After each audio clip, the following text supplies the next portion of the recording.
Hello guys, আমি Deep and welcome back to my channel Deep exclusive. তো এখন আমি এই ভিডিওর মধ্যে বেসিক্যালি কথা বলবো দুটো বিষয়কে নিয়ে, এবং দুটো বিষয় কিন্তু সত্যি বলতে প্রচন্ড ইন্টারেস্টিং একটা বিষয়। সো প্রথমে আমি আসবো অঙ্কুশদাকে নিয়ে এবং অঙ্কুশদার আপকামিং প্রজেক্ট মির্জাকে নিয়ে, এবং যার টিজার রীতিমধ্যে কিন্তু এটা রেকর্ড কিন্তু গড়ছে, এবং সেই টিজারটা রীতিমতো সবার কাছ থেকে একটা অ্যাপ্রিসিয়েশন কিন্তু পাচ্ছে। ইভেন মানে প্রত্যেকে কিন্তু ফিডব্যাক প্রচন্ড কিন্তু ভালো। তো গতকাল এই টিজারটা আসার পর কিন্তু সেইভাবে কিন্তু ভিউজ পায়নি, বাট আজকের সকাল থেকে কিন্তু এটা একটা রেকর্ড ব্রেকিং কিন্তু ভিউজ পাচ্ছে। ইভেন আমি কিন্তু প্রিভিয়াসলি একটা ভিডিও করেছিলাম যে দেবদা মির্জাকে প্রচণ্ড কিন্তু সাপোর্ট করছে, এবং দেবদা এই টিজারটাকে কিন্তু শেয়ার করেছে, এবং তারপর থেকে যে লেভেলের বুস্ট আপটা পেয়েছে মির্জা, সেটা একটা ট্রিমেন্ডাস লেভেল, এবং প্রায় 100K প্লাস কিন্তু ভিউজ হয়ে গিয়েছে, যেটা আমি অ্যাটলিস্ট মনে করি যে প্রচণ্ড একটা ভালো ভিউজ।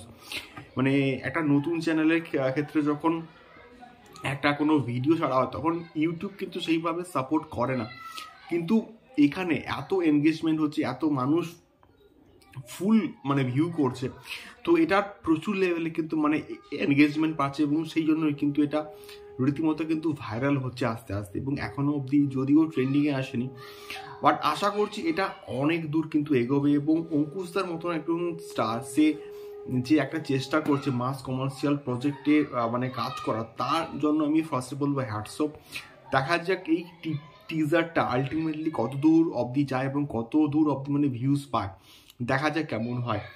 দ্বিতীয়ত আমি আসবো সিংঘম এগেনকে নিয়ে, এবং সিংঘম এগেন থেকে কিন্তু আজকে অর্জুন কাপুরের একটা কিন্তু লুক রিভিল করা হয়েছে, যেটা প্রচণ্ড কিন্তু ইন্টারেস্টিং লাগছে। এবং অর্জুন কাপুরের মধ্যে পোটেন্সিয়াল আছে আমরা জানি, এবং অর্জুন কাপুরকে সঠিকভাবে ইউজ করলে কিন্তু সে একটা ভালো আউটপুট কিন্তু দিতে পারে, এবং সে মানে ভুলভাল স্ক্রিপ্ট চুজ করে এবং ভুলভাল কাজ করে মানে তার নিজের যে ইমেজটাকে কিন্তু নষ্ট করে ফেলেছে।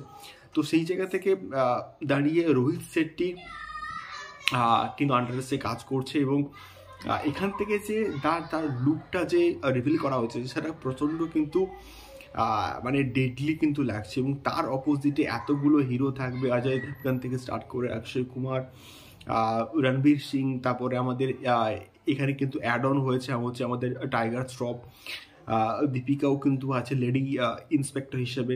সো এতগুলো ক্যারেক্টারের অপোজিটে সে কিন্তু হচ্ছে লড়বে, তো মানে ভিলিয়ানকেও তো সেই লেভেলের মানে ভয়ঙ্কর হতে হবে। তো এই পার্টিকুলার পোস্টারটা একটা লুকটা মানে আমার প্রচণ্ড কিন্তু বেশ ভালো লাগলো। এবার দেখা যাক তাকে এই প্রজেক্টে কীভাবে ইউটিলাইজ করা হয়। তোমাদের লুকটা কেমন লাগলো আমাকে অবশ্যই কিন্তু কমেন্ট করে ফিডব্যাক জানিও। দেখা হচ্ছে পরবর্তী ভিডিওতে। টাটা।